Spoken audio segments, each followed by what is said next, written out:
Y'all need to learn to lie.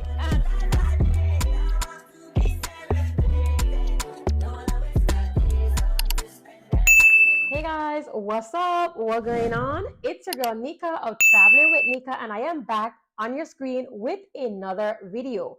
So today we are going to be talking about one of my favorite topics when it comes to travel, and that is all about solo traveling. So if you guys did not know, I actually started solo traveling officially in May 2017. So it's been a hot minute since I took my first solo trip.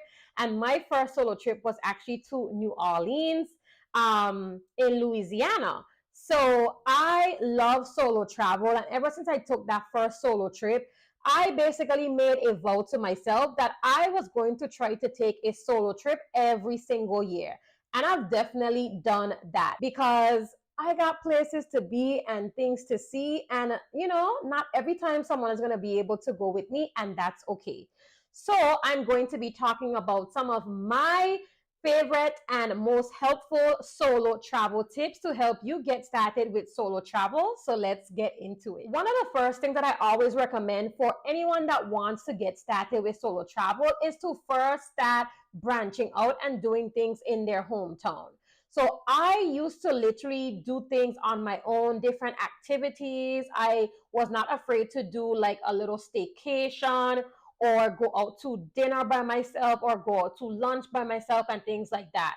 So that already used to get me more comfortable with just being out and exploring on my own. So I would say that you definitely need to start in your hometown if you want to get started with going places on your own as a solo traveler. One of the other things that I want to recommend that you consider when you are trying to think about solo travel is the language barriers that may present itself depending on which country you choose for your solo travel destination.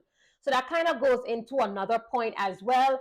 I would only recommend for your first, at least your first solo trip or your first couple solo trips, only choose a country where you would be able to easily understand the language. So for example, if you speak English, I would just choose an English speaking country wherever you're going to be traveling to that again speaks your language. Okay. And of course, I always recommend when you're going to places, whether you're solo or not, to learn a few words in the local language. But I definitely wouldn't recommend somewhere that you're just not familiar with the language as your first few solo trips. The next tip that I want to tell you guys is when you are actually on your solo trips, y'all need to learn to lie. And I don't even mean it like in that sense to be like a liar, but I mean it in the sense of like to protect yourself, okay?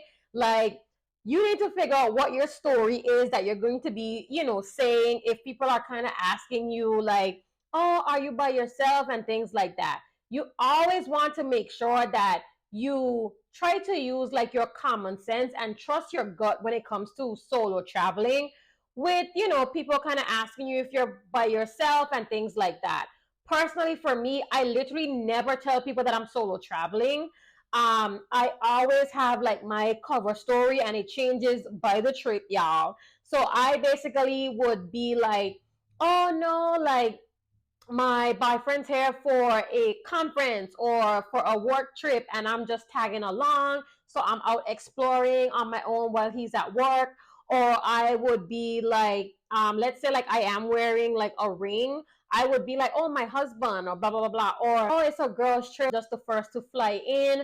So I'm meeting them there or they're meeting me XYZ place. Just get your cover story if you want to be solo traveling because you do not want to be going around telling a bunch of people like, yes, I'm here by myself. That's just not, a good idea. So keep that in mind. One of the other tips that I have for solo travelers is when it comes to choosing a place to stay, again, at least for your first few solo trips, I would highly recommend that you stay somewhere central where you'll be able to easily get to restaurants, things to do, and just, navigate in a new place easier because you're also by yourself. Get a central location, even if this means that you're going to have to spend a little bit more. I highly recommend trying to include those type of costs in your budget because you do not want to be going to somewhere for the first time as a solo traveler and you're staying far away, you have to, always be calling Ubers or trying to navigate, public transportation and things like that by yourself if you're just getting started with solo traveling. And speaking of navigation, before you even go on a solo trip, definitely consider like how you're going to be getting around. So I mentioned like Uber as an example, but every single country does not have Uber, right? So they might have like an app like Bolt, or they may have an app called like Cabify. It literally can vary by country, or like TT Rideshare, things like that. So I use TT Rideshare in Trinidad. I've used Ubers in a lot of different countries outside of the US. I've also used Bolt in different countries in Europe.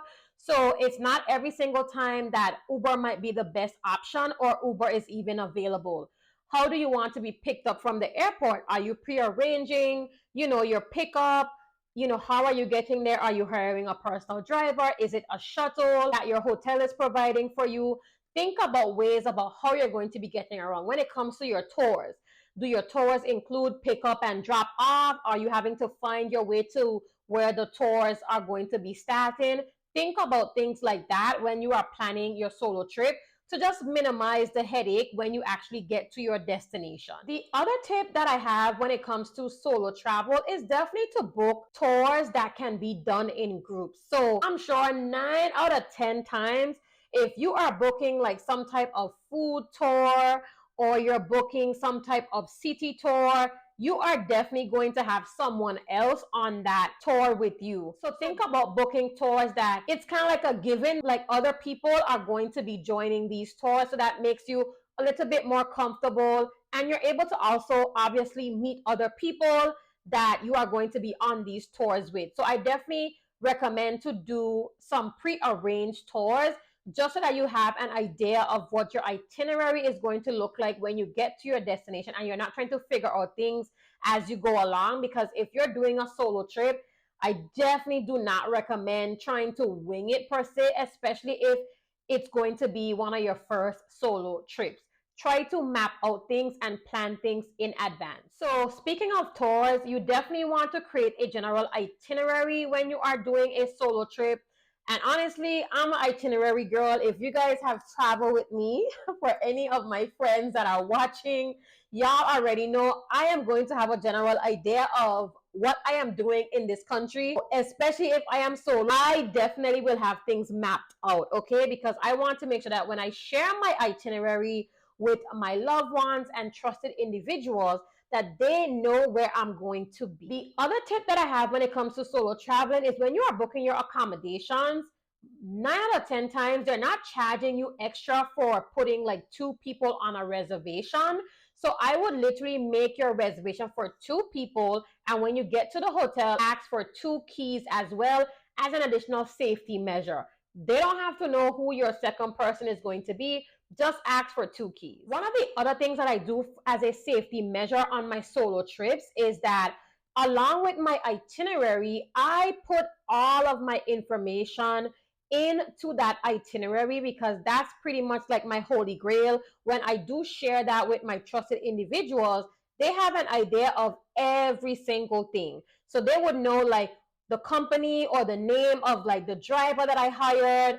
They would know like the hotel and also like my room number. So I always update those things once I actually get my room number information. They would have a list of the tours that I booked and the times. And then also I try to drop the links to those tours directly into the itinerary as well, so that they know like this is the exact tour that I booked. Another thing that I do is if I choose a specific like tour company, I would have the tour company's information included like in my itinerary and like the point of contact. Another thing that I also do is add social media links. So if the tour company has a social media like Instagram, I would be dropping that link in there as well so that my loved ones know all of the information prior to me going to this country or to this state or wherever I may be going. So when it comes to how you want to share your itinerary, you can definitely keep it super simple. If you have an Apple product, you can actually use the Notes app and be able to share that link out. And obviously, once you make updates, it's doing it in real time. And then also you can use a Google Doc, so you can easily update that on the go as well, like from your phone or from any device where you want to make updates from. That's two easy ways for you to share your itinerary with others and make updates that are going to be done in real time. And speaking of real time, I also share my location as well. So my location is actually shared on a regular basis regardless, but for sure on solo trips, I definitely always ensure that it's basically like on for real, like it's working, basically no issues, and that those people that have my location, that they can still see it once I touch down in that new country. I do that by using the Find My feature on my iPhone, and I share my location in real time, especially on solo trips. That's definitely a non-negotiable for me. So I mentioned earlier in the video when I was talking about getting like 2 hotel room keys, another thing that you can do for safety, like in your hotel, is the following thing. So I always use a carbon monoxide detector. Even if I'm not traveling solo, I just literally plug it in and check to see the carbon monoxide levels in the room. One of the other things that I also do as well is I travel with my door alarm and my door lock. So you can actually purchase those on Amazon, and I'll drop the links in the description box for any of the things that I'm mentioning that I personally use from my Amazon storefront. So definitely check the description for those links for you to get those items for yourself. The door lock is very simple to use, and the door alarm is very simple to use as well. Be sure to make sure that you have the right batteries for the door alarm. So you would basically just, put it underneath the door. If someone tries to open your door, it would sound off, and the door lock would just be an additional lock on your door in the hotel. One of the other things that I do to my door when I get to the hotel, especially when I am solo traveling, is that deadbolt is always on, and I always also latch the hotel door as well, as an extra safety measure for myself. For things like pepper spray and like pocket knives and things like that, I personally wouldn't say that you should bring those everywhere. And the reason is because every country's rule is different. So you want to make sure that you are actually researching like what is allowed, and not get yourself in trouble before you even get to the destination. Be sure to review any type of laws in the place that you're traveling to, their laws surrounding like bringing pepper spray and like a pocket knife and things like that for safety. It's not allowed everywhere, so you definitely don't want to make that mistake and bring those items and they get taken away from you. One of the other safety tips that I talk about a lot as a solo traveler is having internet access around the clock. So you cannot afford for your phone to not be working properly, especially when you are traveling internationally and you need to be roaming, and you have issues with your phone plan from back home. You do not want things like that to be happening to you when you are solo traveling. You want to make sure that you are able to have access to internet and be able to contact anyone at any time. So I always recommend to consider purchasing a travel hotspot such as travel Wi-Fi, and just invest in having that. And you can use eSIMs with the newer travel Wi-Fi devices. So I have the ones that actually use a physical SIM. I easily would just go to one of the phone companies in the airport or in the city that I'm going to get a SIM card and, use that as my hotspot. In addition, I would look into, your phone plan and see what type of international plans that they have if you are going to be traveling out of the country, where your phone plan obviously would not be the primary phone provider in that country. Definitely connect with your phone provider before you leave home to figure out how you would be able to have internet access. Another thing that I highly recommend is, if you do have an unlocked phone, you would want to use an app called Airalo, and they allow you to have eSIMs that gives you data to be able to use when you are traveling in different places, and it's super easy to use as well. When it comes to apps like Uber, they actually have safety features embedded in the app already, and I actually have these features on all the time. So you can have features on where someone is automatically always going to have your live location when you get into an Uber, and they'll have the information, or you can easily send someone the information when you get into your Uber, for example. Another thing that I use with Uber is the pin feature. So, for example, if you are in a country or a city where there's a lot of different cars that look alike, you want to be vigilant and obviously check for like the driver, make sure that you never tell them your name. You ask them who they are picking up. You check for the license plate as well. And then you also want to activate the pin feature on Uber, because when you get into the car, they would have to literally get your pin to be able to start the ride officially and obviously get the address that you are going to be traveling to. So I use the pin feature on Uber for every single trip, whether I'm solo or not. One of my last tips is for anyone that is a US citizen or permanent resident.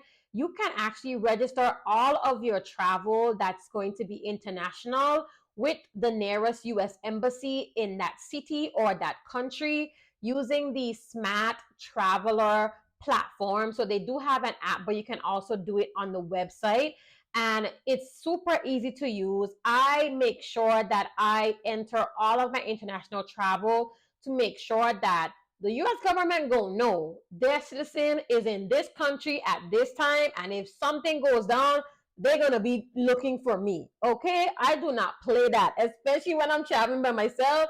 I don't play that. Like right now, I have some upcoming international travel, and I already registered my dates of travel and all of that with those US embassies. So they already have that in their system as to where I'm going to be at. So if a war break out or something goes down, or like I don't know, like a hurricane, or a crazy storm or tornado or something like that, they would know that, like, oh, Nika is in the country, she's an American citizen, and they will try to basically contact me and help me to get out of that country, as an example. So that's another safety tip for everyone that is eligible to use that feature. And before I wrap up, I honestly just want to say that I highly recommend that you at least take one solo trip in your lifetime, whether that's to a new city, a new state, or a new country. Have fun, and don't be afraid to branch out and try something new. I would say initially it might be a little nerve wracking, but solo travel can definitely be fun. And I have enjoyed every single solo trip that I have taken, whether it was to another state or to another country. So I highly recommend that you give it a shot and try it out. If you have any other questions around solo travel, definitely drop them in the comments below. I am looking forward to chatting with you. If you have any questions, don't forget to subscribe, like, and share this video as well if you enjoyed it and learned something new, or if it was just informative to you in general. Bye, guys.